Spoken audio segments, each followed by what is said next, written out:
Hello friends, welcome to the bank building. We're here today working on this floor. Sarah had to take off for a couple of days.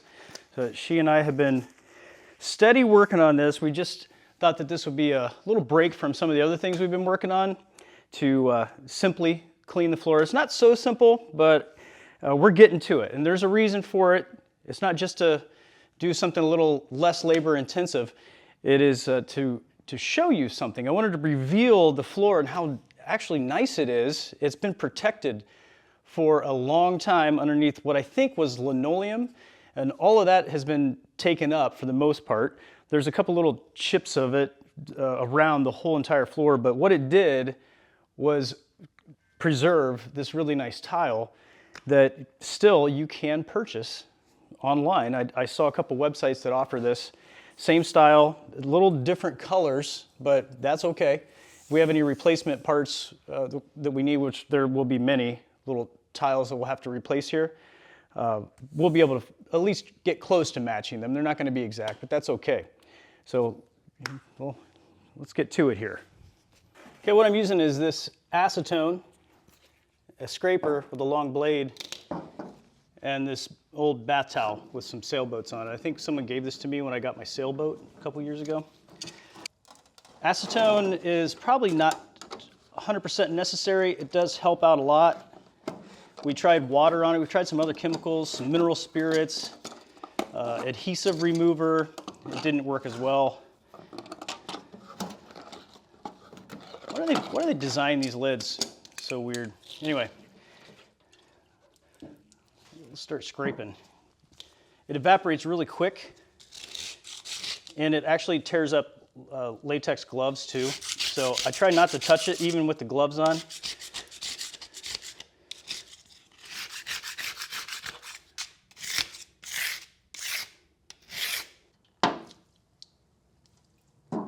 I'm really going for this edge right here. I want to see this design. See here, we have a pretty big chunk. That's the leftover linoleum right there. Linoleum was a very popular floor covering back in the early 1900s.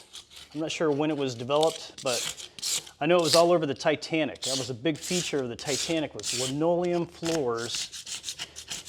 Very fancy. Found that after it sits for a little while, it really breaks down the adhesive, and you can scrub it off a little later. And I think some floor adhesive might get some of the last bits of this off.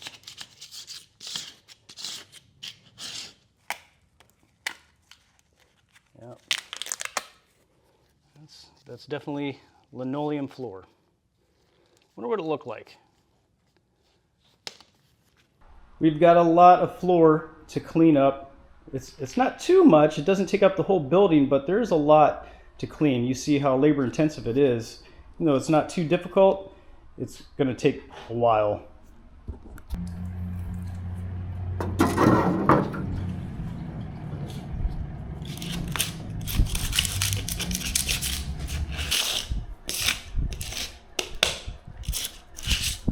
Now here's a spot that we spent a little bit more time on and tried to clean them up as best we can just to get an example of what the floor will likely look like all over.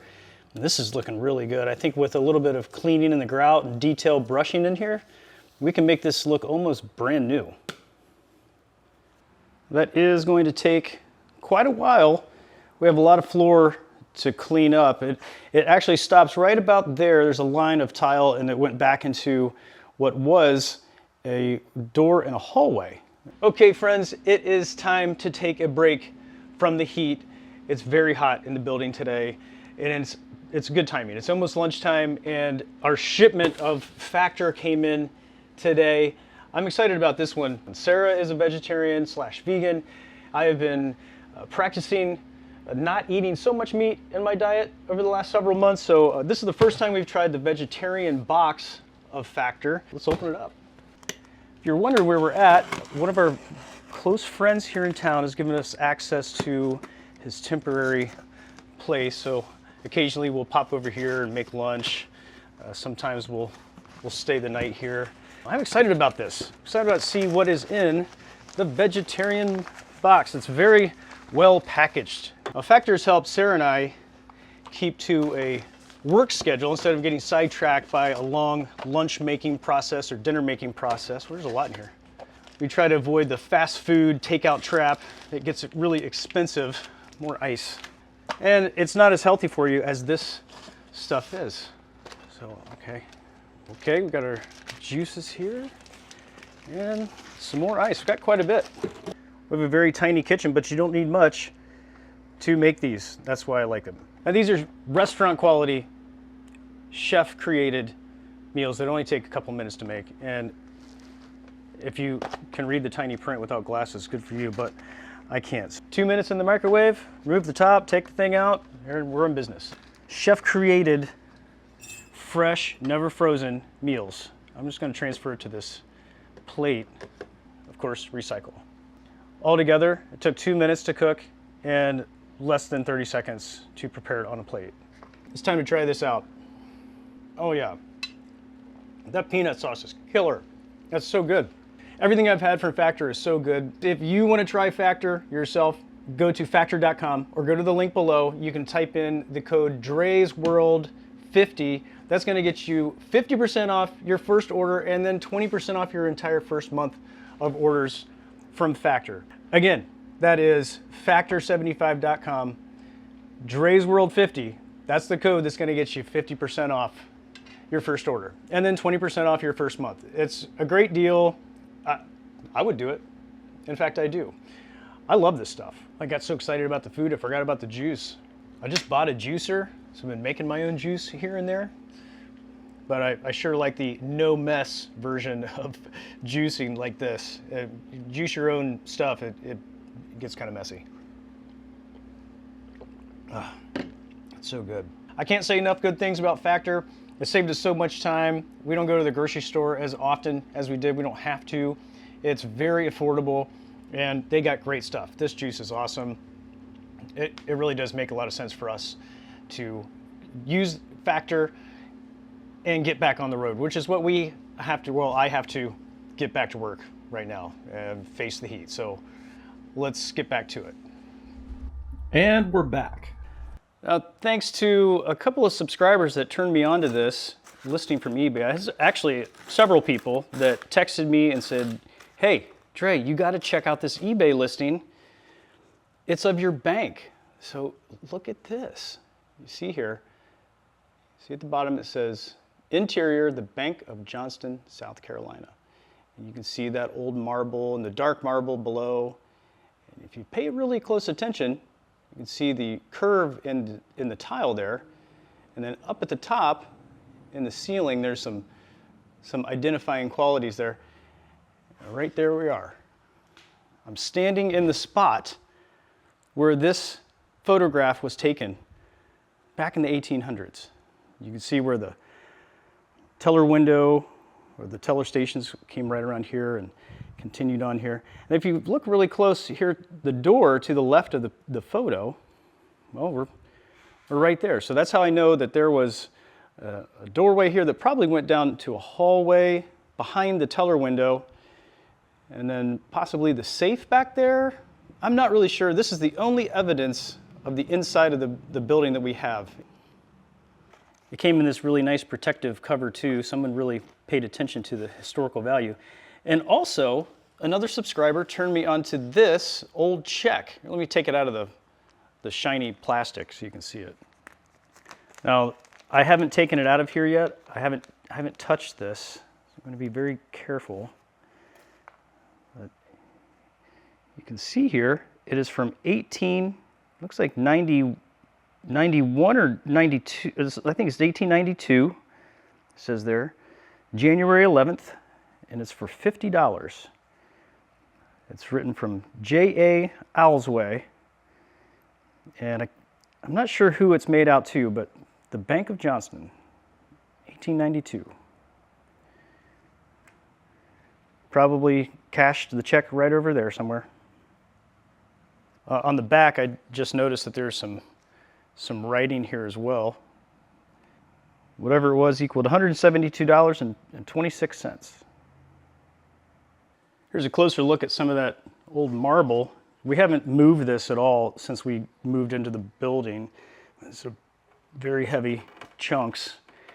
And then unfortunately, no solid pieces of this dark marble exist. We might be able to use some of it, but they've been pretty broken up over time. There we have it. Some broken marble. There's some handwriting on that one. I love seeing the old handwriting from contractors back in the day. But the only wall in the whole building that has any marble on it is this small section right here, which it's pretty much intact. You see the bottom is there, looking pretty good. We're definitely going to be keeping this marble right where it is and just working around it for the final product, whatever that is, and utilize some of that other marble around the place. We have some pretty good ideas of what's going to happen here, but we'd love to know what you think we should put in this building. A lot of people say different things. I'm not even going to give you suggestions of what they are. There is a website, there's a Facebook page that Sarah made up so people can leave suggestions. I'll put a link to that in the description below if you'd like to contribute to that. That would be great. We have some QR codes pasted on the front of the building and on the side so people can walk up and scan it to get to that same link. So please feel free. We'd love to hear what you think should go in here. You can leave a comment below too. Let us know. But here's what you're going to look at no matter what this building turns into is some of this cool old marble and this very cool floor and some other things that we're going to preserve. Let me show you. This old window that you can't even see from the outside because it's stuccoed over is going to be working again. We're going to bust out all that brick and restore this window back to operating order, including these small fixtures that are on the window. We're going to restore all of that and make it work again. You can see up close here, there's some hardware for when they put a rod in here and probably just a eye-level curtain that used to sit in here. We have some broken glass, but below it, some very nice fixtures that aren't dented up or anything. I think with the little paint remover, we'll be able to get that looking new again. Here you can see the inner workings of the window and how it's constructed, which is actually very helpful. Up here on this big metal beam, you can see some writing up there. If you get close, it says V.E. Edwards. And although it's written upside down, that's okay. That's just how it was installed. This is a piece of history I think a lot of people will recognize. Just about a block away on Calhoun Street was the V.E. Edwards hardware store. And a lot of people around say you could get anything at the V.E. Edwards hardware store, which I wish it was here now because it's 45 minutes to get to the closest orange store. So you really have to commit to a material list before going. If it was right down the street, well, you could get a lot done pretty efficiently. And for a small town, that was really important. Some of these small towns do have tiny hardware stores. A lot of them have turned into Ace hardware store now, unfortunately, but there's still some of the really good ones. Not that Ace is bad, but there's still some of the really good hardware stores out there. I'm going to take you to one in an upcoming episode. You're going to love it. I love it. Price's Metal Shop. It's right down the road. Very cool place. But V.E. Edwards, there's a piece of history that a lot of people will recognize. In many places around the room here, the main downstairs, there's handwriting on the walls. And this one's just maybe an old telephone number. I'm not sure what that is. But not much else on this wall. But over here by the door, there's some other handwriting. Looks like a phone number here. And then some other codes. Not sure what that is, but here we got a telephone number for Eugene Hamill, or just a name, Eugene Hamill, Edgefield. Don't want to forget it. No telephone number around. And one here says Jerry. Okay. It's not just inside the building that there are these historical markings of what used to be here. Here on the outside is something that I was passing by it many, many times. I didn't notice, and then I was just standing there inspecting the facade and saw something very unique. Right here on the outside of the building, right here was a telephone booth. I'll show you a picture. It's an old photo, but you can see where it was. You can imagine when this was a laundromat that a lot of people would be waiting on their laundry and possibly make phone calls from this spot. And up here on this wall, and it's really all over the place there, and you barely can see it. I can barely see it right here on the camera. It may not even translate, but there's some old pencil writing on here, and you can kind of make out some numbers. I see a 1 and a 5, 11. Looks like a full number there. Some smaller numbers. A couple names in here. And over here you can really see it in the sunlight. Looks like someone was doing a math problem right there. But it's on this block and a little bit up here. And you see some more handwriting all on here. I'm sure if you didn't have a piece of paper on you, but somehow found a pencil, that this would be the place you would write the numbers for whoever you were talking to. You need to take some notes or something. It's been a long time since I've picked up a payphone. I wish it was still there. Let's head upstairs, show you a couple things up here. I really like seeing those telephone numbers written on the wall and a lot of those notes that are downstairs from who knows who and who knows when. But I especially love what I've seen upstairs here and what used to be the apartment of the building and what will eventually be our apartment as well. At least that's what we're planning on right now. That could change, depending on what we do with the building. But there are some things written on the walls up here, nothing major. I was hoping to see like the heights of kids that were growing up or so on. But that's not something we found yet. We have found a couple of things here that make me just very interested to know what life was like here in the building. I'll show you. Here's one small thing. It's just a number 5 written here above the fireplace. That could have been recent, I don't know. Doesn't look like anyone really vandalized the place or broke in here. So I think everything we're seeing is authentic to whoever lived here. I'm not sure what this is. Looks like a kid's handprint. Maybe a little disturbing looking, but well, it's there. Here's a cool piece of history, this vent cover. They were common back in the day when these coal fireplaces went awry and you couldn't use them anymore. They would put a supplemental heat source out here for heating and sometimes cooking, and that would be vented up and into the old fireplace vent, and that's what that is. Over here by the entryway is one of the only things written on the walls up here, and it's just some math, assumably from maybe a contractor or somebody doing math problems up here. I'm not really sure. We've looked around at the floor trying to discover what the walls looked like, where they were placed. And you can see here where some of the walls were. I assume that this upper part here was a bedroom with a small closet. You can see a threshold of the door here. There's a threshold here. So this was a separate room that finally you could walk in here and see this beautiful window that was hidden from sight when you first walk in the door of the apartment. But this is my favorite feature in the whole entire building.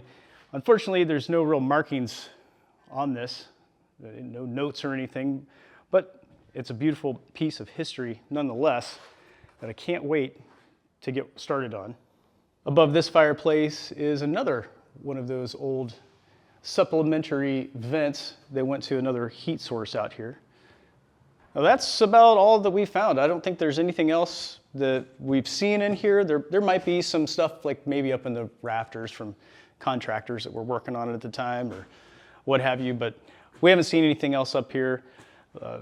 It's just a really cool space to imagine what life was like during the period that this building was built, and maybe they used it as offices up here. I've heard that that's commonly what the upstairs in these old banks were, was offices. But we know for sure that it was an apartment at one point because we've met people that lived here.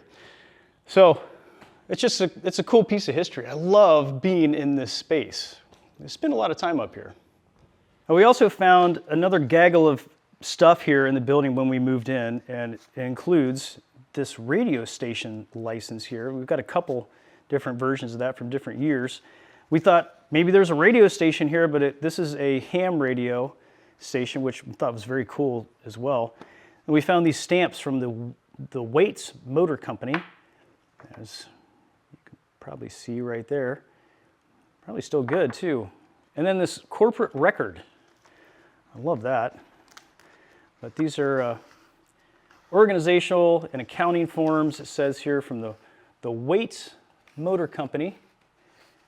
This is from 1975. Articles of incorporation for their business.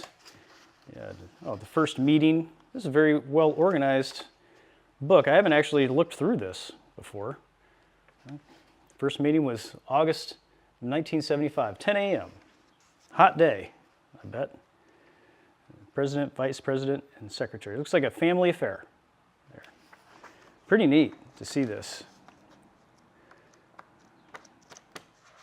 Lots of stuff in here. It's cool. That's really cool to see the business information from the Waits Motor Company. That's a business we didn't even realize was in here, and it may not have been in here. What we do know is that this was a bank, of course, and then for many years after the bank went defunct, it was the post office for the town, and that lasted until the mid-60s when they built the new post office just across the street. Then this became a gun store. And after that, we're a little unclear what happened until then. It was the Jones laundromat, which most people nowadays remembered as a laundromat. But what a cool history this building has. I'm just addicted to it. If you know any of this information about this building specifically, please let us know. Put a comment below. Reach out on any other form of social media. And we would love to hear what you have to say if you have any information about this place. And especially if you have photos of what the inside of this beautiful place used to look like in any point in history, we would love to see that as well. Well, one of my really good friends, Brian, from Kite Man here, who I have known for many years, has taken some interest in this building as well. And he did a little research for us and found some really cool articles online. I still don't know how he found these things, but let me show you what he found. This is really interesting. The first place Brian directed me was to the Library of Congress website, which doesn't look like much, but is loaded with old newspaper articles in reference to the bank and full of other bits of era history. It's all pretty interesting to check out, like ads for everyday items like clothes and cars and things. There's 137 pages just like this to sort through, but some of the most interesting things were like this. This listing from a local paper in 1888 stating that the business will commence on October 1st of this year here at the Bank of Johnston. It's a good place to start. Along with several years of public profit and loss statements that were published in the paper, which show the bank wasn't doing too bad during its time, Brian came across this interesting public notice stating that the sheriff was selling a few cars that the bank had lent money on. They were getting repossessed and sold right here on the front steps of the bank by Judge J.W. DeVore. Even at the risk of selling them back to the owner that couldn't pay the bill in the first place, they were going to sell them right here. And here is what those cars looked like. Only a couple of pictures of these were available online, but how cool. I would have put a bid in on one of these. Thanks for joining me today, friends, here on this walk down the bank's memory lane. There'll be a lot more history that we pull out, sometime in the future. I'm sure that as we move on down the road, there'll be lots more things we learn about this and stories we hear from locals and so on. Looking forward to all that. Thanks for joining me today, friends. I really appreciate your company here in Johnston. I'll see you in the next video.